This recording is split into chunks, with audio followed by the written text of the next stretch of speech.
So we both agree that a detox is definitely better than nothing. A detox with some form of aftercare and intensive counselling and support is also a good idea. Perhaps going to AA or going to some other, going to SMART or something like that.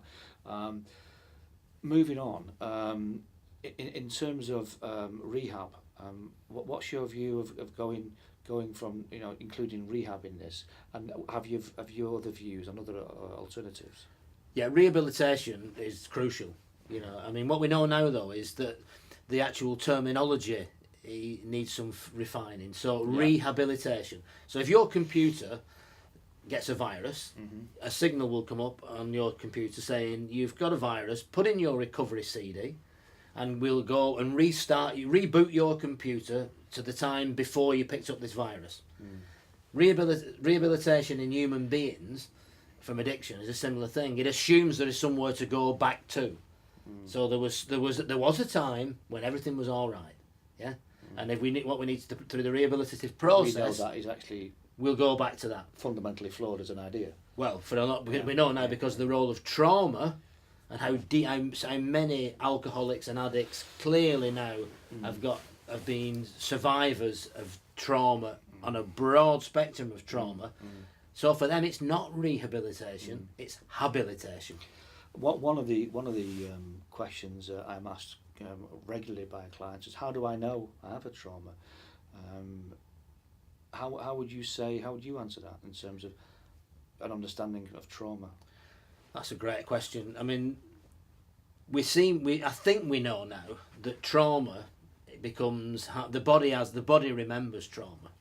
The body, there's almost a trauma imprint. I hope Professor West at Manchester's going to watch this, because body work is well, it's trauma has a physiological manifestation. The body remembers. The mind might struggle to remember because of denial. Because it's painful for me to remember what happened to me and even what I might have done. The shame of and we also know that the continuum of trauma. So trauma, one tends to think about really dramatic effects. So war veterans, horrific things that happened in Vietnam or in Syria, or horrific acts of physical and sexual violence. Vietnam was really the onset of the PTSD scales, wasn't it? That's when the real studies started to kick in. And like you, I mean, we're roughly the same age, and we grew up in a traumatized society post Second World War. Most of the men in my life, father figures, fought in the war, family and neighbours, etc. But none of them spoke about it. Most of the women experienced war, but none of them spoke about it.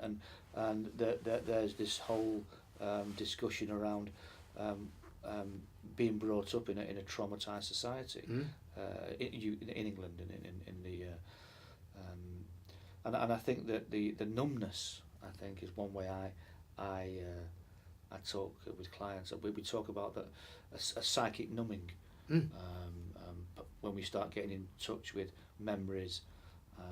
Sometimes in groups we work with in a contemplative way, almost meditative way, which we can probably cover in another clip.